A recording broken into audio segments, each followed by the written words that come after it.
Hi, I'm Mike, And I'm Elise, host of Crack One Open with Mike and Elise. a podcast about brews, news, and pop culture reviews. Every Friday, we choose a new craft beer from a different brewery and talk about The history of the beer, what's in it, how it was made, the history of the brewery. along with tasting notes and more fun facts. After that, come chill with us as we bring you the latest in pop culture news and reviews. So check out Kraken When Open, part of the Forgotten Entertainment family. Have those Marvel blues while Black Widow's theatrical release date is consistently delayed? Well, turn that frown upside down because yet another MCU podcast is here to guide you through the MCU one movie at a time. That's right, Mike. Each episode, we break down one movie from the MCU and talk about its connections with the source material, comic books, Which means I get to learn so many fascinating things, like about Alpha Flight, the Canadian Avengers, Who Knew, and Moon Knight. a multiple personality superhero. Seriously? And then there's Man-Thing. Yeah, not really sure how to explain that one. Pretty sure no one can. Yet another MCU podcast, part of the Forgotten Entertainment family. Ladies and gentlemen, please notice that exits are conveniently located at the front and rear of this auditorium. When leaving the theater, we suggest that the exit at the front of the auditorium will allow you easier access to the parking areas. Thank you.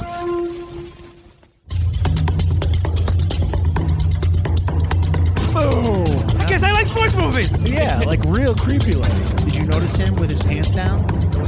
Yeah. I just noticed something was there. Yeah. No, his pants are down. You taking it down? And I'm thinking to myself, I want to do the secret cabal stuff. I don't want to just go and drink. You still got to wear a cloak and stuff. No. I want the real cabal stuff. Like I want the stuff where we're controlling the world. I want the secret. You know what? Screw that. Hello, I'm Mike Butler, And I'm Mike Field. and you're listening to the Forgotten Cinema Podcast. Each episode, we highlight a film that, for a variety of reasons, seemed to be forgotten by audiences. Whether it be because a more popular movie was released at the same time, or the film simply didn't catch on with an audience in its initial run. We'll discuss what we love about the movie, maybe don't love about it, but we'll always recommend you revisit it. If you enjoy our podcast, please feel free to subscribe on Apple Podcasts, Spotify, or wherever you're listening to this podcast right now. Happy holidays. Happy holidays. Did you know I did that without actually opening up my notes? Oh, you're fantastic. Right? brother. Wow. In the spirit of the holiday season, you are really selfless. I did that for you. I memorized that for you. Good, thanks, man. For the Well, constantly- I hope everyone enjoyed their Hanukkah. I know that's past, and we've got Christmas coming up. Happy Kwanzaa, everyone. Happy Ramadan. Ramadan? No, Ramadan's around there. I don't I know. thought Ramadan is in August. Happy holidays. And then yeah. So, anyways, no, I don't know. I think I'm trying to get. I'm trying to get them all. I'm trying to get them all in there. I'm sure. But I definitely know Hanukkah is over now because that started on the 11th. So, anyways, happy holidays. And what do we do in this holiday season? We're doing a movie that takes place during the holiday season. Mike, what movie are we doing? We're doing The Ref, That's starring right. Dennis Leary. Okay, listen, you just give me the title. You don't have to do the who it's starring. I will tell you who it's starring, for I am responsible for the synopsis this week. Let's go. Dennis Leary plays an unfortunate cat burglar who is abandoned by his partner in the middle of a heist and is forced to take an irritating Connecticut couple, Connecticut, hostage. He soon finds that he took more than he bargained for when the couple's blackmailing son and despicable in-laws step into the picture. Before long, they're driving him nuts with their petty bickering and family problems. The only way for him to survive is to be their referee and resolve their differences before he can be nabbed by the police. The Ref. Was that right? Is that why he's called The Ref? Right? So Okay, enough. So The Ref, the holiday movie that it is, came out on Wednesday, March 9th, 1994. Wow, dynamite release date. Runtime of 96 minutes, rated R. Production budget of $11 million. Its opening weekend, it did $3 million. Domestic and worldwide are the same, which probably means it didn't get an international release, but I think it did. It didn't do a lot. Was 11 million basically total. So this movie was not considered a hit, which is unfortunate because we'll get into that. Production company was Touchstone Pictures and Don Simpson and Jerry Bruckheimer Films. Distributed by Buena Vista Pictures. For those who don't know, that is Disney. It was the 9th, was a Wednesday. Some places have it on the 11th, which is a Friday. So I'm sure it came limited somewhere and then wide on the 11th. On the 11th, you had Lightning Jack up against it and Guarding Tess in a wide release. Guarding Tess is the Shirley MacLaine former president wife who's being protected by Nick Cage. Did you see that movie? I did see that one. I did not see the other one that you listed before. Lightning that. Jack. I That's did not with see that. I'm pretty sure that's with Paul Hogan and Cuba Gooding Jr. I could be wrong about that though. You also had an limited release on this date, The Hudsucker Proxy, and 4 Weddings and a Funeral. Those You are- really like the Hudsucker Proxy. Hudsucker Proxy you talk about it all the time. is awesome I'm shocked it's not on our list. because it's not forgotten because other people know it's awesome. Do you not know it? Have you not seen it? Have you not seen it? I have not seen that. Come on, Butler. We've talked about this. Butler, That's like the only one I haven't seen. Here's the thing. If you have not seen every single Coen Brothers movie, that's a problem. That is a problem. That's a problem. You need to see every single movie they make because they're all very good in varying degrees. On the 18th of March, the week after, you had Naked Gun, 33 1/3, The Final Insult, which I don't mind, and Monkey Trouble. In the limited release that you had Mother's Boys, Bitter Moon, and The Paper. Paper's pretty good. On the 4th, March 4th, the week before the ref, you had Greedy, which I know is on our list, The Chase, which is not, and Angie, the Gina Davis star, and then a limited release China Moon and What's Eating Gilbert Grape. So you actually had a lot of, there's some are limited, but you actually had a lot of really good movies in this 3-week span. I'm very surprised. It was a good March. Yeah, it's the mid 90s. It's when a lot of the golden age of the 90s, like we were talking about the 90s movies all being really good. Well, they are. Yeah, this is kind of like prime time. So this is directed by Ted Demme. He did Beautiful Girls, Monument Avenue, Life, and a bunch of music videos. He actually passed away in 2002. Too soon. He's a very good director. So this was written by two people, but the story is Mary Weiss, but she also wrote this movie with Richard LaGravenese, who is her brother-in-law. They're related. She's his sister-in-law, so yeah, brother-in-law. She has done only The Christmas List. LaGravenese has actually been nominated for an Oscar for The Fisher King, and he wrote The Bridges of Madison County and Beloved, to name a few. Good writer. He is. Cinematography by Adam Kimmel. Kimmel has also done Capote, Lars and the Real Girl, and Never Let Me Go. Composed by David A. Stewart, who has done Showgirls, Cookie's Fortune, and Alfie. Edited by Jeffrey Wolf, who has edited Billy Madison, Holes, ACOD, which, if for those who don't know, means Adult Children of Divorce. And he was an apprentice editor. His first job was on the movie Network, which is a very good movie. Produced by Ron Bozeman, Richard LaGravenese, and Jeffrey Weiss, and obviously Simpson and Bruckheimer. But Bozeman won an Oscar for producing The Silence of the Lambs. He also did Philadelphia and For Love of the Game, to name a few. LaGravenese has done the TV show The Divide and Pushing Dead, and then Jeffrey Weiss has done not much. I assume he's just Mary Weiss's husband, and he put some money in and he got some money out. So, hey. So you had Dennis Leary as Gus. For those who don't know, Dennis Leary is when he first came onto the scene in the 90s. He's also in the TV show Rescue Me. He's in the Amazing Spider-Man, the Andrew Garfield Amazing Spider-Man, where he played whose father did he was the police chief, but he was somebody's dad. Gwen Stacy's dad. Gwen Stacy's dad. And he was also in Demolition Man, a favorite of ours. Judy Davis as Caroline. She was nominated for an Oscar for A Passage to India and Husbands and Wives. She's also in Naked Lunch. Kevin Spacey as Lloyd, who has won 2 Oscars, one for The Usual Suspects and the other for American Beauty. 2 great films. He's also in Baby Driver and the TV show House of Cards. And The Negotiator, which we did a few episodes ago. Correct. Good job, Mike. Robert J. Steinmiller Jr. as Jesse. He's the son of Caroline and Lloyd, and he's just in a bunch of shorts and small roles. Nothing much after this. Richard Bright plays Murray, who is Gus's partner. He is in Beautiful Girls, Brighton and Beach Memoirs, and Marathon Man. Raymond J. Barry as Huff, who has a funny line in this movie. He is in Falling Down, Sudden Death, Dead Man Walking, and the TV show 13 Reasons Why. Huff is the police chief of the old Baybrook town of Connecticut. Mm-hmm. Christine Baranski as Connie. She is the sister-in-law of Lloyd. She's in Mamma Mia. She's in a ton of stuff, a ton of Broadway stuff, which you might have seen her in Mamma Mia, Chicago, The Birdcage, and the TV show The Good Fight, which is on CBS All Access, soon to be Paramount Plus. Adam Lefevre, I think I said that right, is Gary. He plays Lloyd's brother. He's married to Connie in this movie. He's in The House of D, the 2004 Manchurian Candidate, and She's Out of My League, which is actually not a bad movie. I like that movie. Really? You didn't like She's Out of My League? No, I'm surprised you like it. No, I liked it. It was so sweet. Shut up. And then Glynis Johns is Rose. She actually won an Oscar. Won an Oscar or nominated? No, I think she won an Oscar. But correct me if I'm wrong, but it's from The Sundowners, which is in the 60s. You might know her as the older lady in While You Were Sleeping, who has all the funny lines. She's also in Mary Poppins. So yeah. And I think she's still alive. She's like 94, 95 right now. Good for her. Right? J.K. Simmons as Siskel. This is J.K. Simmons' first feature film. Really? Yes. Wow. Now, right? But he's been in stuff before because you may know him as Skoda from Law and Order, a TV show. He used to play the psychiatrist all the time. He popped in and out all the time. He's also in the Spider-Man, the Sam Raimi Spider-Man as J. Jonah Jameson. There you go.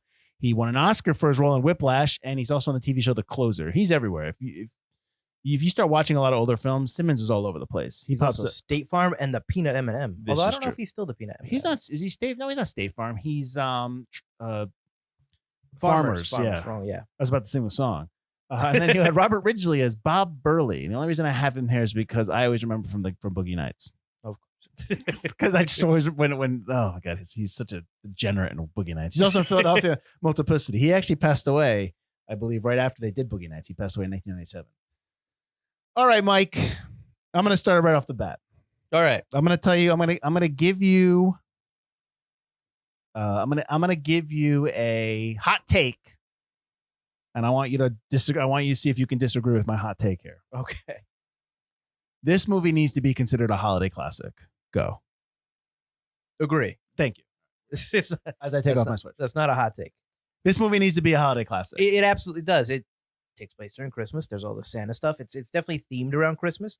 There's Christmas music, and it deals with having to deal with your family on Christmas, which is extremely accurate. Is accurate to there are so I have seen this movie before, So have I. and when I watch this movie. So I've seen this movie before, like I said, and when we watch all the other movies, just you moments where you kind of react to certain moments. But in this movie, when I was watching this film again, I was laughing out loud to the point where it's just like, my God, this movie's funny. This movie is hilarious, and this movie. I don't understand why this movie is not like, oh, what do you want to watch this holiday season? Let's put the ref on. That you absolutely should put the ref on. It's only 96 minutes. It's a great film, a nice short film. It gets to the point, but it's just like, I know we're going to devolve into lines and we're going to be doing quotes back and forth. That's half my notes. Right, exactly. But I wanted to kind of start it off by kind of laying that down there that I think this movie needs to be considered a movie you watch every holiday season. For sure. Yeah. Absolutely. Okay, that's it. That's all you got? That's all I got. Dynamite. Absolutely. I mean, it's so relatable. It's so, other than like toward the end, that as it is a movie, the conversations have to get a little more overblown and more dramatic, but a lot of the arguments and stuff are very similar to what you see all the time, and every family has. Sure. And they're all caricatures of different family members that I'm sure in some way, shape, or form you've talked to or thought that way about every time you get together for Christmas or Thanksgiving or Hanukkah or Ramadan or Kwanzaa or whatever you celebrate. When you're with family. When you're with family, you don't necessarily, they're the people that you're born into, not the people that you choose. So, ooh, that's let's kind of get into that, Butler. So what you're telling me is that you don't like your family. I like my No, family. no, that's not what you said. But I understand what you're saying. Yeah. It's I've had that conversation with, I want to say with my mother a long time ago, and but yeah, you're family with people because you're related by blood, and you didn't choose them, but you have to learn how well your family. So everything, that's the point. And you're like, why? Yeah, I mean, I get I've had that conversation with my mother. As well. For some absolutely, people, it's just- absolutely. You have, yeah. they don't have to be family. I mean, they don't have to. Just because they are family doesn't mean you have to get along or True. see them all the time. Like if you don't like them, you don't like them. But there is something to say for families that, let's say, are close, and aunts and uncles watch the kids while you're younger, and you do develop those relationships, and grandmother takes care of a child while you're at work, there's stuff like that, like for sure, yeah. Absolutely, you do. I mean, if you don't have family, then there are a lot of people that are just all alone. They don't have that kind of support system. Mhm. So I don't know why we're getting down the subject, but I don't know. But anyways, it is absolutely right but you do fight. You absolutely do fight. And you do have these arguments, and they are spot on. I mean, not that I've had these specific arguments, but when I'm watching the movie, I can recognize certain characters that are in the movie that I'm like, that are in my life. And I'm like, yep, that's somebody I know, stuff like that. Who do you know? Who? Let's go. Do they listen to this podcast? Odds are no, they don't listen to this podcast, so don't worry about it. Funny is that Owen Gleiberman from Entertainment Weekly did not like this movie. And I have his quote here. I want you to tell me what you think of this quote. I'm in the hot seat every time. He says the ref is crushingly blunt-witted and monotonous. Excuse me. He says the ref is crushingly blunt-witted and monotonous, and it's celebration of domestic sadism. Like, I get it. You're a writer. Good job. You put a lot of big words in there, but you're missing the point. I think he's missing the point. I'm not saying whether he's a good or bad critic. And I know who he is. He did it. This is when he was with Entertainment Weekly, and I think he's with somebody else now. Or maybe he's still with, I don't know who he's with now, but I feel like he completely missed the point of the movie. And I know that when this came out, this was Dennis Leary's like first role where he wasn't, because he's the guy that you see on MTV doing the chain smoking commercials when he's sitting there, he's doing his rants, and that's his shtick. That was his stand up. Yeah.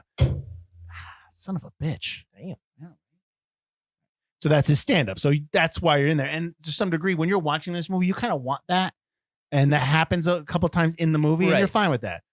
But clearly, he maybe didn't like that, and he wants something. He wants something a little bit more. I don't know. But anyways, I completely disagree with that take on this movie, and the fact that this was 94, so we are almost 30 years removed from that, maybe 26 right now. Mhm. I'm curious if like when a critic didn't like a movie and it's clearly that the movie's good, like it's not terrible, it's a good movie. I wonder if they would go back and be like, maybe I was wrong, but probably not. Probably not. She's probably like, nope, I didn't like it then. I'm not going to like it now. I'm not going back.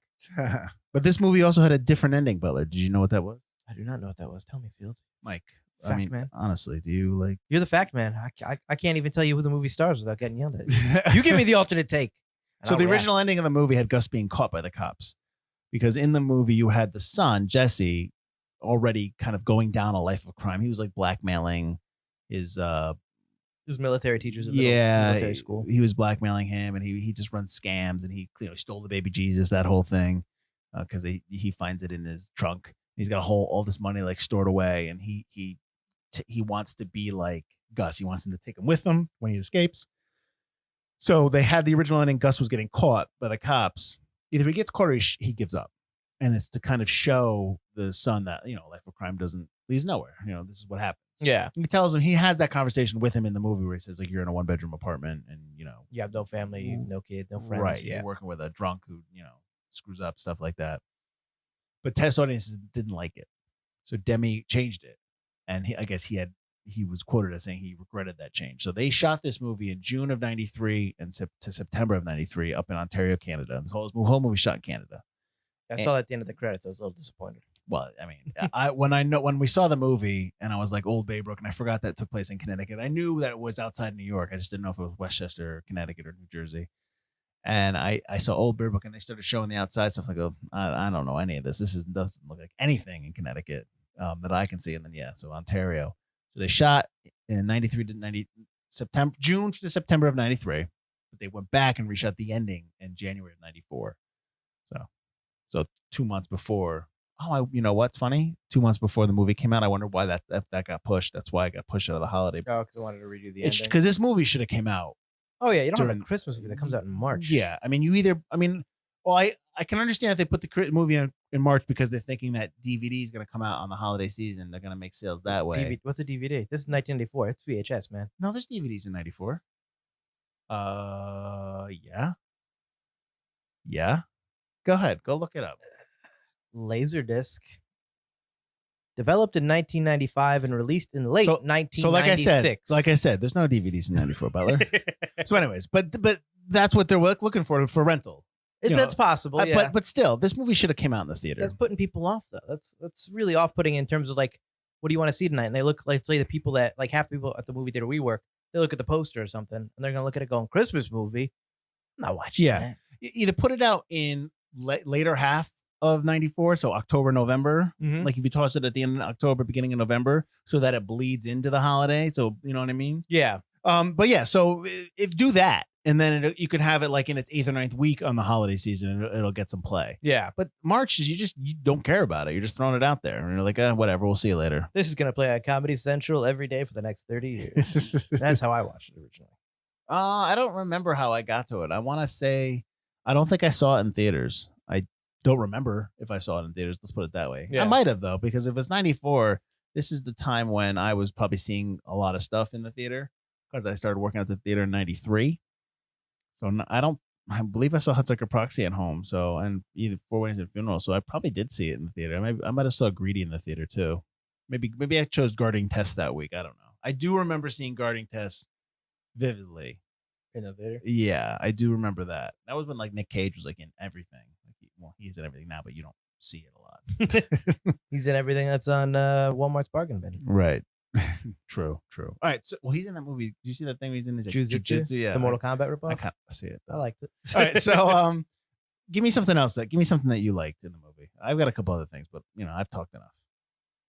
I mean, one of the things I really like, we kind of hinted about it before, was just, so I think I'll go off it now, is just the Connecticut stuff. Okay. We're from Connecticut. We are. And it's nice that you get a movie that doesn't take place in New York, New Jersey, or California. Sometimes Florida. It's like those 4 states are like the big states, and it's like you never get like the little states, like a movie that takes place in Rhode Island or this or that. They're kind of few and far between. Well, holiday movies are always really. It seems like they're synonymous with the winter and the snow. So they're always a lot of holiday movies are set in the Northeast. Yeah, but it's nice to see something in Connecticut. Sure. That they mention Connecticut so often. Like there's mentions of Hartford and the Hartford Airport, and they're in Old Baybrook and Connecticut State Police, and one of the people's name is Milford. I noticed that. And I was like, yeah. that's got to be on purpose. That's got to be on purpose. So I thought that was all really good. So that was just something I liked and kind of put me into the film more. And I wonder if that's a lot of people watch movies. Obviously, people in New York and California probably get tired of that after a while. Or it's just like I don't know. an everyday thing. But if people like movies that take place in other states, they're like, oh, that's mine. And they're a little bit more into the movie because it's their location. So I really like that aspect to it, which is kind of I don't know, not very film kind of reason to like a movie, but it kind of sucked me into it. You like a movie, you like a movie. The dialogue is just really, really good.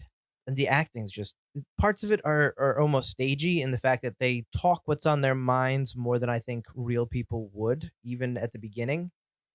But it works, and it's so well acted that it's okay. What? Give me an example. When he takes them. Once he takes them and they're bickering and they're arguing, and even some of the stuff he says, like, if I knew I would take my parent, like I wouldn't take you if I knew I was stealing my parents, stuff like that. And it's almost like they never got out of their session, their marriage counseling session. Well, they're selfish. They're completely. Oh, I get that. Hell bent on ruining the other person. And, no. They're in that kind of mode. I get that, but.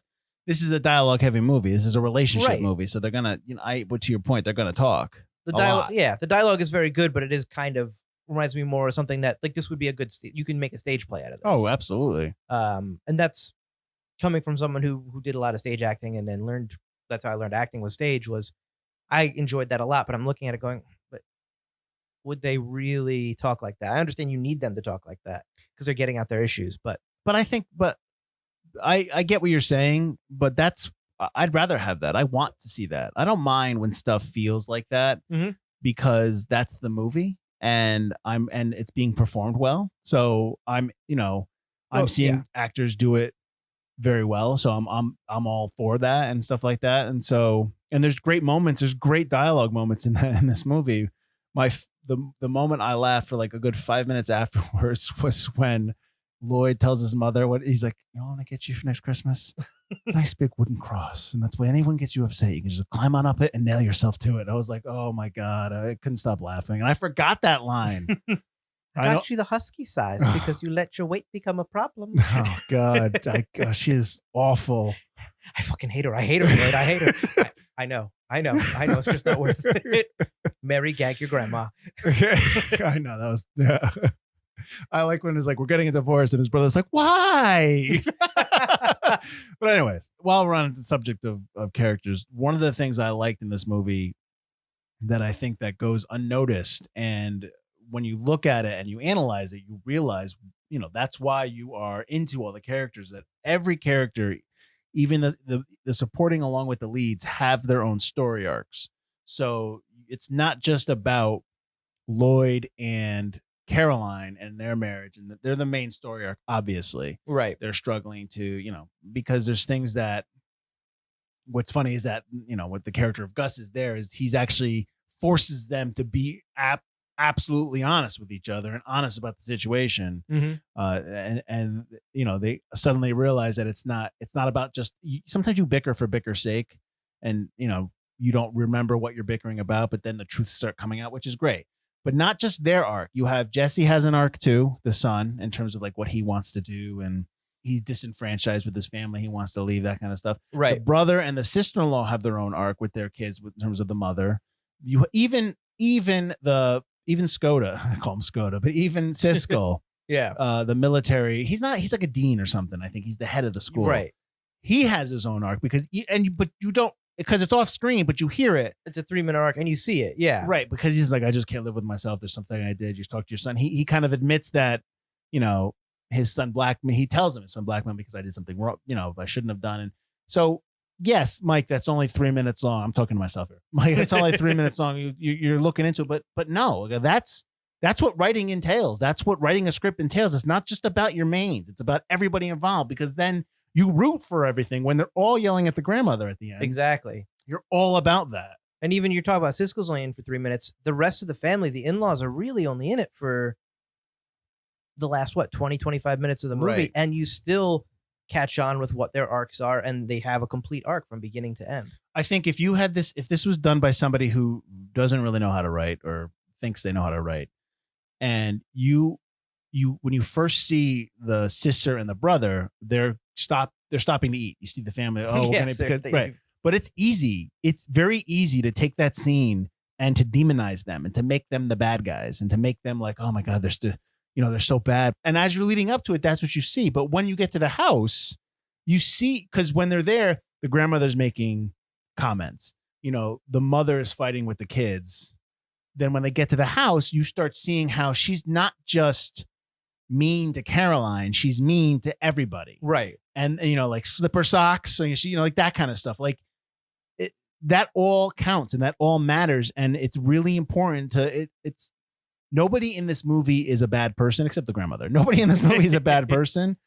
And they're all people. They're all humans. They're all, and the writing in the script takes care of that. And it's great that survived any kind of edit or any kind of notes. And it's great that it was, because if this script was done by somebody who doesn't have that kind of mentality, who doesn't understand how to create characters and write arcs, this movie will be bad. Will be really bad. It would just be, oh, I like that line, but we'd be like, oh, but that's, we don't like this. There'd be nitpicking. It was written by more just a guy who just writes, like someone who just, or a lady who just writes straight up comedy. Right. It would be gags and jokes and not real, fully fleshed out characters. Right. A lot of these movies that are straight comedies that are trying to dive into dramatic elements. I mean, I was just watching Big Daddy the other day because it was on. I was on, and there's starts of. You don't like Big Daddy? I like some of it, but let me get to my point. All right. Movies like that, and I'm not saying that movie in particular, but movies like that have a lot of slapstick humor, right, will rely on the humor much more, and then they're like the last 10 minutes they try to get dramatic, and it's like it's not a payoff. That's not how you can do it. It has to be throughout, and I think it's very important to understand that the reason why a lot of people like certain films or certain films you think about for days on end or you resonate with you, like this movie, is the character work. It is so important in movies, in writing, to just take care of your characters. You've created these characters. This sounds like I'm a writer. You've created these characters.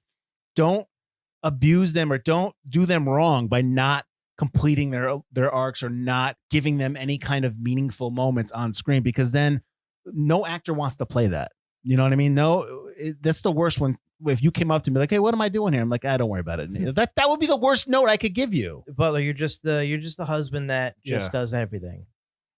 Yeah. I'm just a yes man. Yeah. That's it. Oh, what's my motivation? What's my art? What am I right trying to do? You're just trying to do your lines. Right. And so I know I'm coming back around. Here I come back around to your point about it being stage like. That's why I like that, because the stage, and you know this, and we've talked about this before, the stage is where character work is done the best and is done right. And if a movie to me dives in where you have that note, we're like, that's a bit stagey, like in terms of dialogue. Right. I'm okay with that, because then I know that they're worried, they're focusing on characters. Mm-hmm. And you know what? I'm all in on that. And a movie like The Ref probably does not get made today. If it gets made, it's going to be more humorous than drama. Absolutely. And all that stuff will get lost, because even though like I love Dennis Leary in this movie and I want him to do his rant, and he does, I still don't want him to go too ranty. You know what I mean? I still want him to stay within the confines of the movie. Right. And to his credit, he does. Yeah, he doesn't get too ranty until you get that end line when he finally gets back with Murray and he goes full on rant while the credits fade. Which is fine. Because that's your end. Yeah, that's your end. But yeah, he's not overly fast talking, quippy. Right. Everything he's there to react to the rest of them. He's got a great line in this movie, but it's not his line. It's an homage. He tells the grandmother, "Lady, your husband ain't dead. He's hiding." Yeah.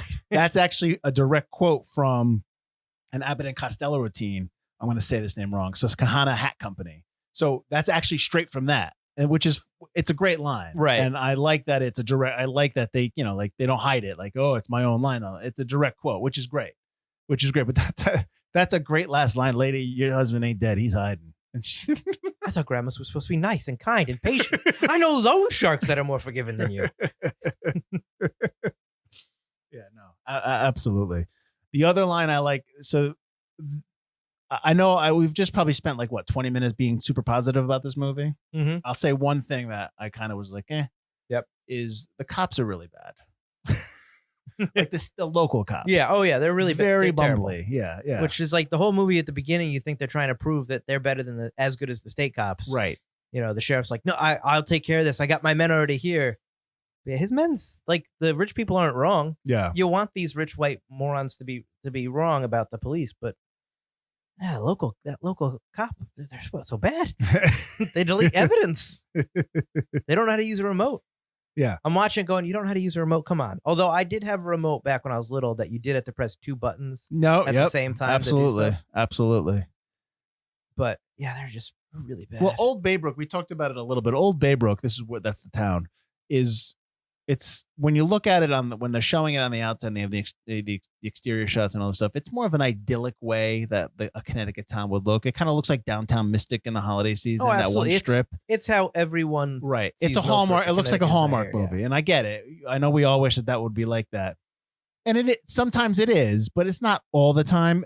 The rich parts of Connecticut. A more honest depiction of what it would look like in terms of the Northeast is probably, this is more mid-Atlantic, is probably the Family Man in his Jersey suburb. Like, that's what it would look like. That's exactly what it is. And granted, I said like it's mid-Atlantic, it's New Jersey, but that's what Connecticut looks like at some points. Yes. But we all want that idyllic Old Baybrook looking Connecticut. Absolutely. And there are spots like that, but they are not near the water. They are up northwest and north.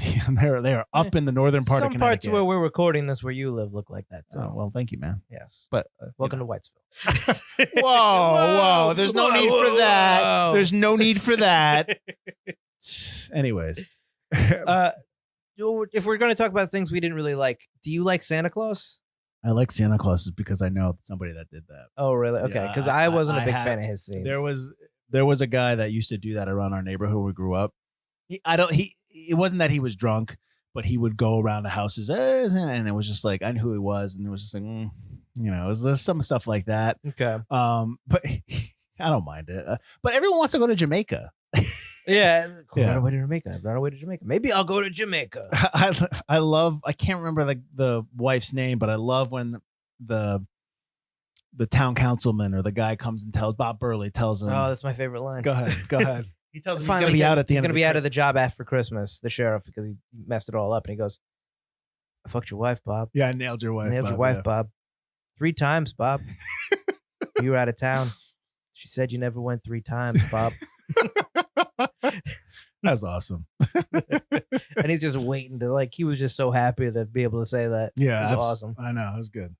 There's a ton of good lines Connecticut is the 5th ring of hell. Well, sometimes it feels like that. Yeah, I have that written down too. Yeah, lady, why don't you just sleep with him and let us all off the hook? He tells his mother to sleep with him. Yeah.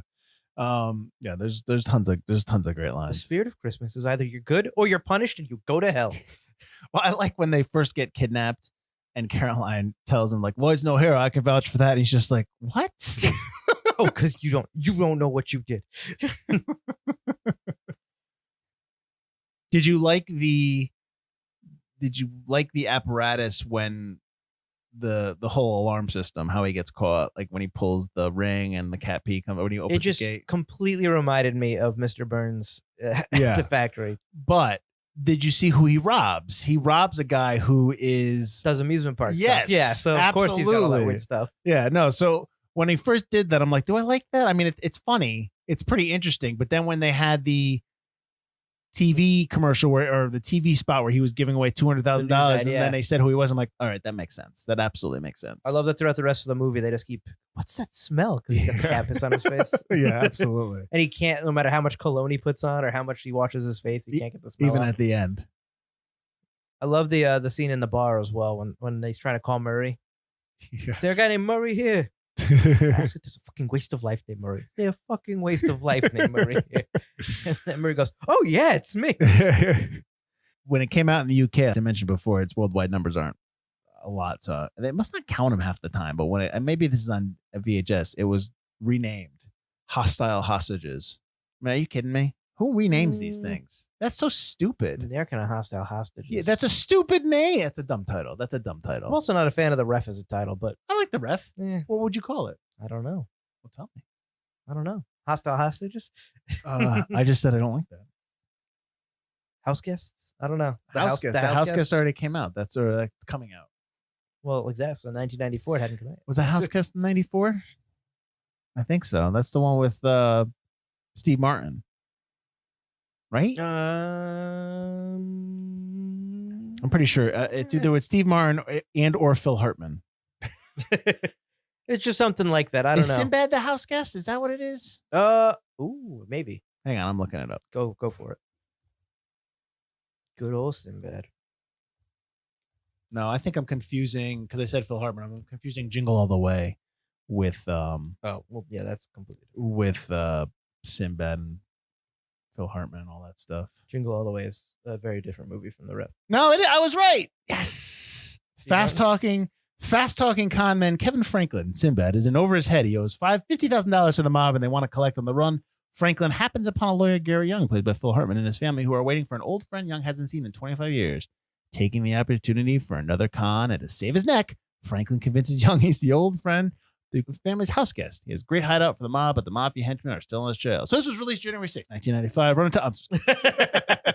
Yeah, so I was right. Yes, look at that. Good for you. Now, I do not remember anything part of that movie, but I do remember that they were both in it. And I know I saw it, but I do not remember any of that movie. But anyways, we're not talking about that movie, are we? Apologies for jumping. That was in 95, so apologies for jumping to a different movie there. How about this?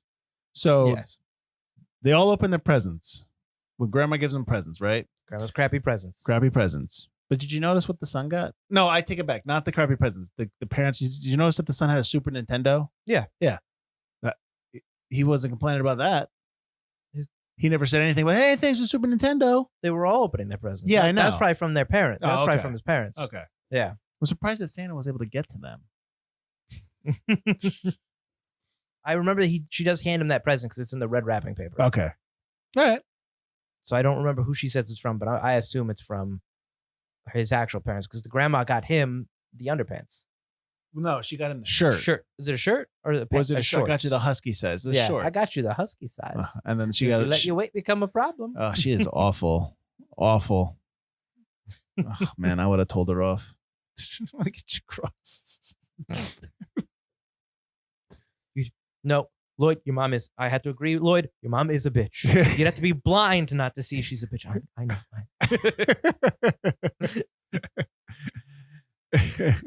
I love that they say he's the marriage counselor, Dr. Dr. Wong. Wong. I keep getting it wrong because I think he's the same guy that plays Dr. Wu in Jurassic Park.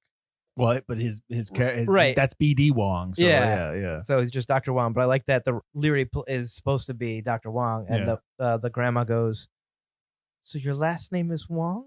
Well, my mother was Irish, and your father wasn't."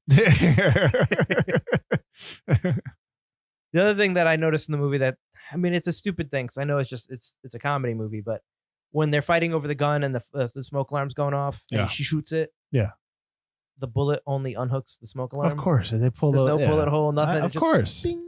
of It's course, it was a good shot. Yeah, perfect shot. Ricochet off plastic. When Gus is looking for cigarettes, and does anyone have cigarettes and smoke? And Lloyd's like, no, Caroline just quit. He's like, really? Like he Caroline. knows. He Exactly. knows that there's a stash. Well, I love the fact that, and I didn't catch on till toward the end of the movie. At the beginning of the movie, they both need. Well, we talk about him being the ref, but they both need someone to be keeping score for them. Right. Essentially, they want Dr. Wong to say who's right and who's wrong, or who's going off the rails, and he won't, and that's not helping them. So when they get Leary and he's actually taking sides, and Lloyd goes, but then he goes, well, guess what? He puts the gun in his when he's face. laying down, you And- lied. You saw that stop sign, didn't you? Exactly. Yeah, And he it's- keeps like back and forth. And like, your mom is a bitch. You have to be blind not to see it. He's taking sides Yeah. and showing them who's right and who's He's wrong. making them reveal that he's making them come face to face with truths. Right. So Absolutely. what he's proving is that Dr. Wong is actually a terrible marriage therapist.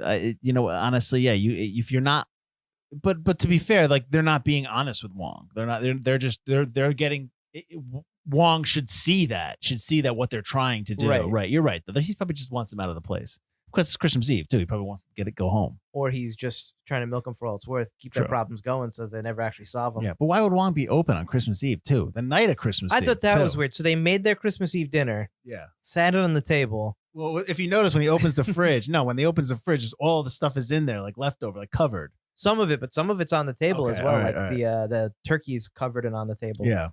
I love when he takes the wine and she's drinking the wine. He slams the phone and all the pots and pans come out from the top. Yep. But the opening is good with the credits because it goes through the town and you start meeting some of the characters. You don't know you're meting characters, but you start meeting people. And then it ends up on, I guess it must be a crane shot, or maybe the Steadicam got onto a crane and moved up because then it goes up to the Dr. Wong sign office, and they're in there. So, but it was a nice opening. All the credit sequences, holiday, and you start seeing the police chief, you see the Santa, you just start seeing people, right? And you realize that okay, these are probably characters that are popping in later, but you don't ever meet your leads until the credits end, which is good. Yes, I was gonna say we talk about how funny it is. We talk about all these really great lines, and I haven't written down the lines, but the scene in the right after the presents when when Lloyd and Caroline, for some reason I blanked on Caroline's name, when Lloyd and Caroline are really getting to the meat and potatoes of their relationship, and they're talking about the good times and smoking a joint, sitting in that apartment and having that 1-bedroom apartment, and that dialogue they have between each other there is such great dramatic acting in this comedy film. And like you said, you couldn't do it now because it would be straight comedy, but right. I'm watching that scene going, holy crap, these are great actors. You wouldn't, let's be honest, you wouldn't put somebody in terms of his level of acting ability as Kevin Spacey and Judy Davis in this movie. You would be putting like Will Ferrell and somebody else, like maybe like Rachel McAdams or somebody obviously 30 years younger than him, who, you know what I mean, that kind of thing. Like, right. These people are age appropriate and they're dramatic actors first. They're not comedians. Right. That's what I'm saying. I mean, I think this movie benefits from the fact that Gus's character, Dennis Leary, is the only comedian. And even though he's the comedian, he's in there because the type of comedian that Dennis Leary was that angry, rough comedian, that style, which works. It's a perfect role for him. Absolutely. But you don't have other funny, quote unquote, funny people in there. You have people that can do both, that can be funny, but can be dramatic. And I think that's what that scene required. But I do like, because I know while you're watching this movie, it's probably you start siding with certain people. You start siding with Caroline. You start siding with Lloyd. And to be fair, in the beginning, it is really anti-Lloyd.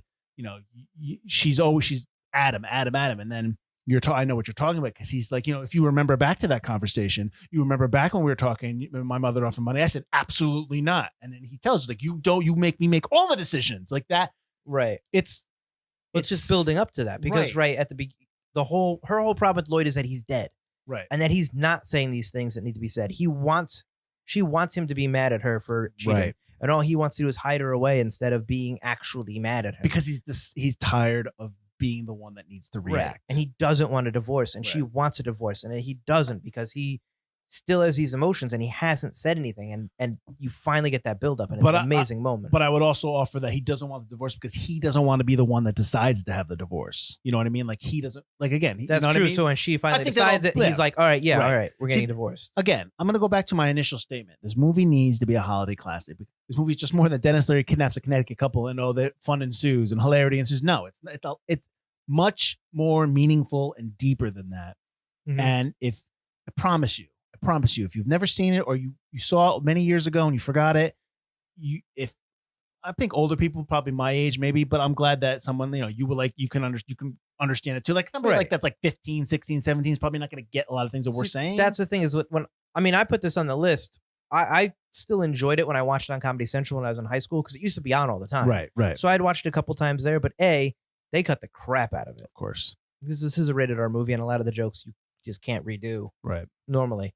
And B, again, I'm watching this as a 16-year-old, and when you're that age, my parents had a pretty good relationship. So you don't get that fighting between the couple, but also when you're that age and you have the family dinners, you're not maybe privy to all that infighting. And stuff like it's that. funny, but you don't know really why it's funny, and also it's also poignant. You don't really get the other layer of it. Then you grow up and you realize that your family members are are human beings too, Yes. and you see all that fighting, and then now you can appreciate it and understand it. Right. No, but it's a really good film. And Owen Gleiberman, you're wrong. I know you don't listen to this podcast, but you're wrong. And I suggest you watch it again. But it's I'm not gonna say it's perfect. It's not perfect, but it's funny. And it's a great movie to pop on for Saturday night. Like I said, 96 minutes. You can't beat that. If you're sick of all the other family or Christmas movies that you watch over and over and over Yeah. and over again, Yeah. pop this one on. It's a good watch. It. One day, someday, we will come back to a part of storytelling that is similar to what we see in this movie and in probably a lot of the 90s films. I know it's like, 2020 rose-colored glasses. I get that. But you're gonna have to show me a movie that came out in the last 5 years that's like this movie.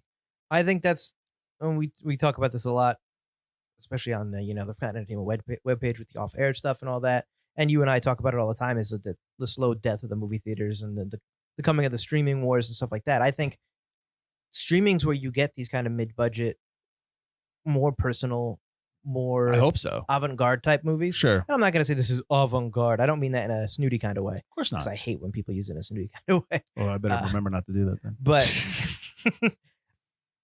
this is the kind of thing that I think we're going to see a lot more of with these kind of different kind of budgets than we're used to seeing in movies with good actors. Do I think movie theaters are going to die? No. But I think the way we know them, It's just going to change. So here's the thing. I'm okay with if you want to keep your 12 plexes that have 8 Transformer movies and 15 Harry Potters and whatever. But why not give me the 6 house theaters, the 5 house theaters, the 8 house theaters that play these movies? I'll go to those theaters. You know what I go mean? on your TV and go on HBO Max. Oh, no kidding. I'm also lazy. So, but I'm saying like for a night out, dinner and a movie, like that will always be a thing. Hopefully. Okay, look. Well, dinner and a Transformers. No, not gonna not Dinner doing and an that. explosion. No, I don't need to see something I've already seen 20 times over. So obviously we feel very strongly about the ref. So we recommend that you see it. I know that when this has come out, it's tomorrow, December 24th. Maybe get the ref, rent it. I'm sure. Honestly, it's probably available. Go rent it. Go order it on Amazon Prime or Watch it while your ham or turkey's in the oven. Yeah. And getting it ready. I'm telling you, get prepared for your family to come over. Honestly, that's probably not happening this year. So get prepared to do virtual Zooms and then stare at the family member that is represents each character as they talk. Right. Exactly. But I highly recommend you watch this movie this holiday season. Such a Gus. Well, you're such a Caroline. Are you kidding me? Mike's off the rails. He's talking to himself now. So, Mike, why you do that? Why don't you tell everyone where you can find us? I'm already talking. All right. You can find us on ForgottenCinemaPodcast.com or ForgottenEntertainment.com, as we are part of the Forgotten Entertainment family. You can also find our podcast wherever you listen to podcasts, Spotify, Apple Podcasts. Hey, if you're listening on one of those places, why don't you subscribe to us, rate us, and review us? Hopefully something good, but even bad helps. You can also find us on the social medias at Forgotten Cinema Pod or Forgotten Cinema Podcast.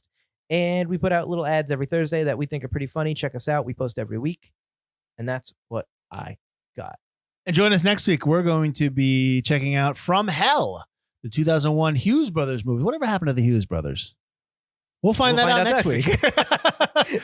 All right. So next week we're doing From Hell. Thank you. Watch the ref. It's awesome. I don't know why I did that in a microphony voice, but I hope it sounds great when I edit. Why don't you just shut up, Butler? Just shut up. Such a Caroline. All right, I'm Mike Field. I'm Mike Butler. And this has been Forgotten Cinema.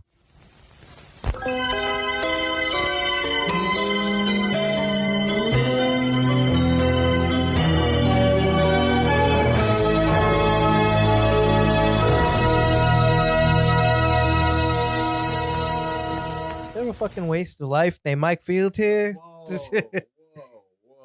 Who do you think you are? I'm fighting words. Slipper socks. Meaty.